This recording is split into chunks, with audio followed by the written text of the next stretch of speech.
12 दिवसांनी त्या तोफा वर चढल्या. इंग्रजांनी कमी वजनाची लांब पल्ल्याची 50 तोफगोळ्यांसहित एक तोफ पन्हाळ्याच्या पायथ्याला राजापूर वरनं 8 दिवसात आणलेली आहे. यातनं आपल्याला एक गोष्ट कळली पाहिजे, युरोपियन असू देत नाहीतर अमेरिकन लोक असू देत, यांचा हा धंदा आहे आणि तो आत्ताचा नाहीये. 350 वर्ष हाच धंदा आहे की दोन लोकांमध्ये युद्ध चालू असतील तर आपण त्यांना शस्त्र पुरवायची, पैसे कमवायचे, हा यांचा धंदा आहे. आणि हे पन्हाळ्याच्या वेढ्यात इतिहासाने दाखवून दिलंय आपल्याला. त्या जे काही 13 फेब्रुवारीचं पत्र आहे त्याच्यावरची शाई पण वाळली नसेल. आणि 2 एप्रिलला या हेनरी रिव्हिंग्टननी महाराजांवर तोफा डागायला सुरुवात केली.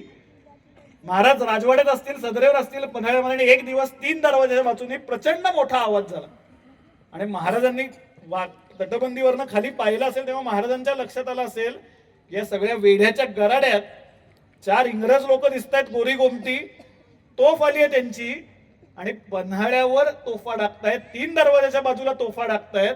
आणि तितकंच नाही तर त्या तोफेवर त्यांनी स्वतःचं निशाणही लावलंय, युनियन जॅक लावलाय. म्हणजे इथपर्यंत मजल गेली या लोकांची. मित्रांनो, हा प्रसंग जेव्हा मी सांगतो तेव्हा मला एक गोष्ट नेहमी सांगावीशी वाटते की जेव्हा तुमचा संकटाचा काळ असतो, अडचणींचा काळ असतो, तेव्हा तुम्हाला हे कळतं की तुमचा खरा मित्र कोण आहे. हे इंग्रज लोक काय, किंवा अगदी तुम्हाला वर्षभरापूर्वीचं उदाहरण द्यायचं झालं तर जुलै 1659 मध्ये औरंगजेबाने पत्र पाठवलंय महाराजांना की विजापूरकरांचा बंदोबस्त करण्यासाठी मी तुमची मदत करतो. तो औरंगजेब आता स्वतःच्या मामाला लाखभराची फौज घेऊन पाठवतोय. हे इंग्रज आता महाराजांवर तोफा टाकतायत.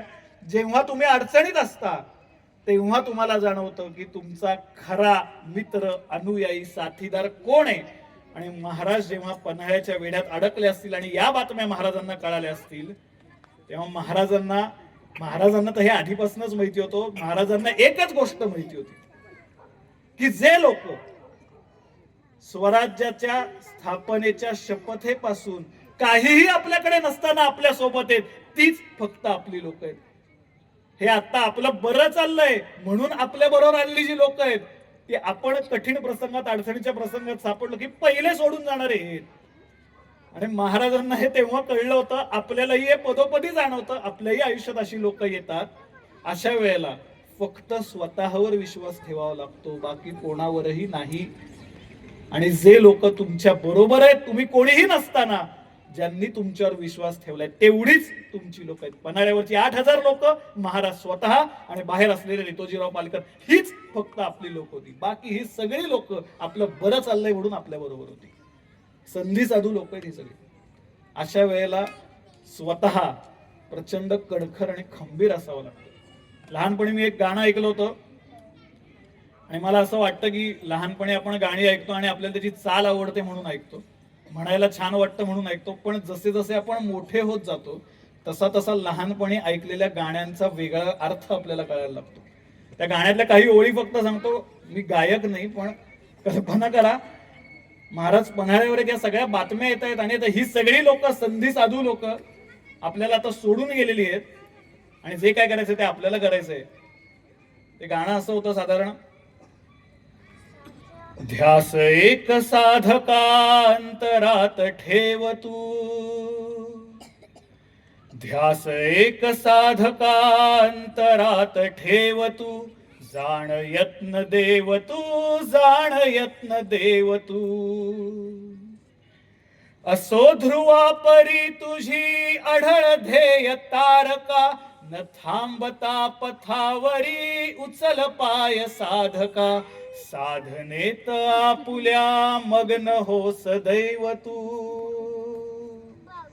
साधनेत आपुल्या मग्न हो सदैव तू.